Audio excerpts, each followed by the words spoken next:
सोने का अंडा देने वाली मुर्गी की कहानी। एक गांव में एक किसान अपनी पत्नी के साथ रहता था। उनका एक छोटा सा खेत था जहां वे दिन भर परिश्रम किया करते थे। किंतु कठोर परिश्रम के उपरांत भी कृषि से प्राप्त आमदनी उनके जीवन व्यापन हेतु पर्याप्त नहीं थी और वे निर्धनता का जीवन व्यतीत करने हेतु विवश थे। एक दिन किसान बाजार से कुछ मुर्गियां खरीद लाया। इसकी योजना मुर्गियों के अंडे विक्रय कर अतिरिक्त धन उपार्जन था। अपनी पत्नी के साथ मिलकर उसने एक घर के आंगन में एक छोटा सा दड़बा निर्मित किया और मुर्गियों को उसमें रख दिया। बोर होने पर जब उन्होंने दड़बे में झांक कर देखा तो आश्चर्यचकित रह गए। वहां अन्य अंडों के साथ एक सोने का अंडा भी पड़ा हुआ था। किसान उस सोने के अंडे को अच्छी कीमत पर जौहरी के पास बेच आया। अगले दिन फिर उन्होंने दड़बे में सोने का अंडा पाया।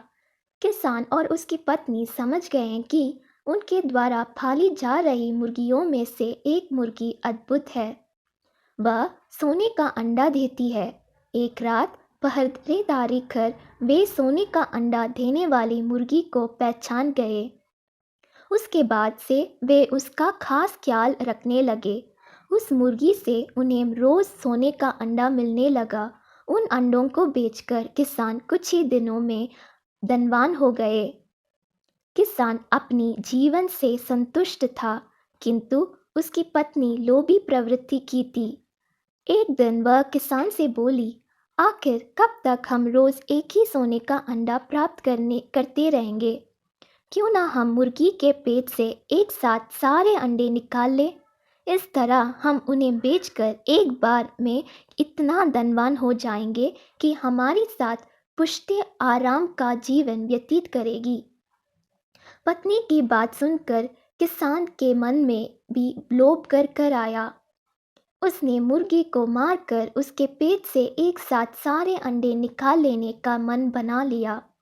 वह बाजार गया और वहां से एक बड़ा चाकू खरीद लाया। फिर रात में अपने पत्नी के साथ वह मुर्गियों के दड़बे में गया और सोने का अंडा देने वाली मुर्गी को पकड़कर उसका पेट चीर दिया। किंतु मुर्गी भीतर से सामान्य मुर्गियों की तरह ही थी। उसके पेट में सोने के अंडे नहीं थे। किसान और उसकी पत्नी अपनी गलती पर पछताने लगे। अधिक सोने के अंडों के लोभ में पड़कर वे रोज मिलने वाले एक सोने के अंडे से भी हाथ धो बैठे थे। सीख, लालच बुरी बला है।